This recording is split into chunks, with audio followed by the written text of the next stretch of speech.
देखिए, मैं CBI inquiry के आदेश को, बावजूद इसके कि जब आदेश हो गया तो मैं अनुसंधान का इंतजार करूंगा, लेकिन मैं इसे हेडलाइन मैनेजमेंट से ज्यादा नहीं देखता।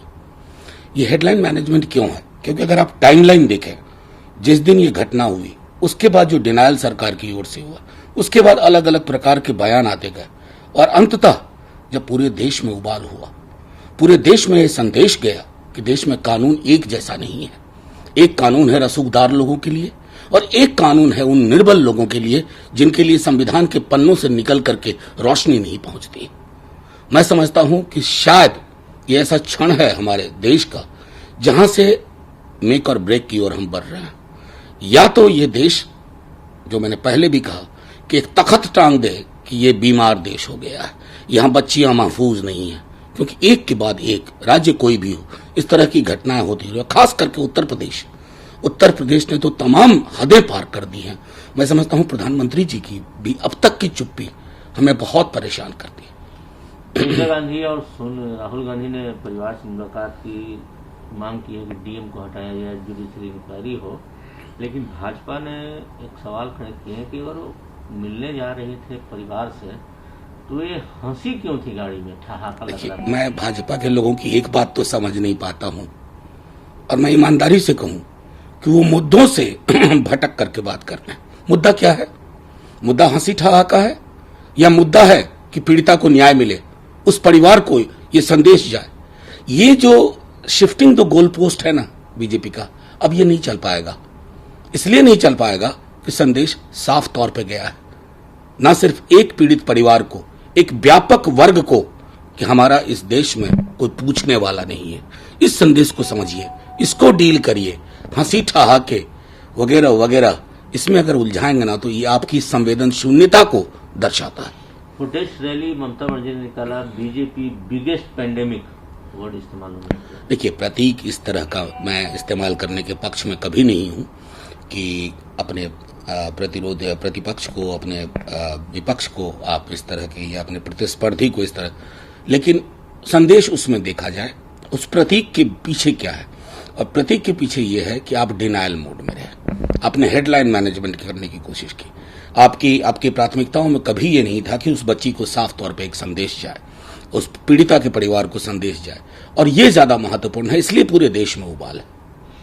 संजय राउत ने तो सवाल खड़े किए हैं, क्या योगी आदित्यनाथ के पास महिला पुलिस नहीं है? जिस तरह से पुरुष ने ये बिल्कुल, मैंने कई फुटेज देखे हैं, कई विजुअल्स देखे हैं, उससे ये स्पष्ट हो जाता है कि हम किस तरह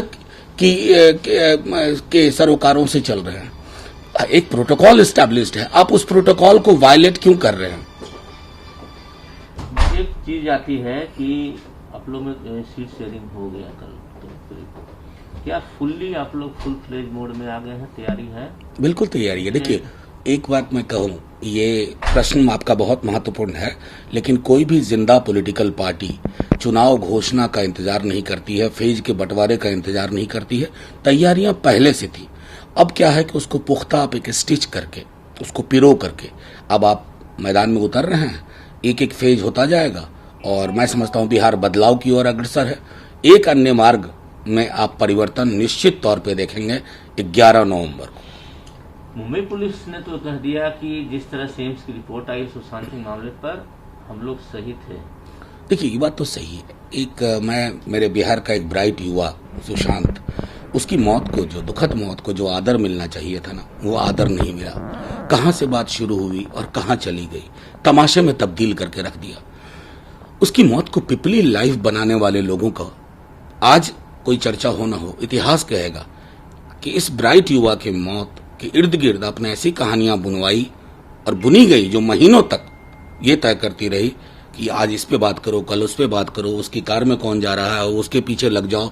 और अंततः मैं समझता हूं कि जब सब चीजें स्पष्ट हो रही हैं, कष्ट इस बात का है कि बिहार के इस युवा की दुखद मृत्यु को जो सम्मान और आदर मिलना चाहिए था, उसे एजेंसीज ने भी उस मैसेज को नहीं समझा।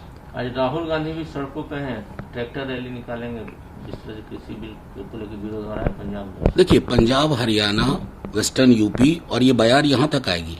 कल अपने दल की ओर से मैंने भी सुप्रीम कोर्ट में दायर किया है क्योंकि ये किसान विरोधी बिल है, विरोधी भी कहूं, ये खेतीहर समाज को खत्म करने की साजिश है। और प्रधानमंत्री जी बार बार कहते हैं कि लोग गुमराह कर रहे हैं। आप किसानों को क्या समझते हैं? कोई भी उनको कुछ समझा देगा? वो नहीं जान रहे उनका सही और गलत क्या है। संभवतः मैं समझता हूं प्रधानमंत्री जी को करजोड़ विनती मैं करूंगा, इस बिल को वापस लीजिए। ये खेतीहर समाज, किसान, किसानी के खात्मे का बिल है, एक्ट है, इसे वापस लीजिए।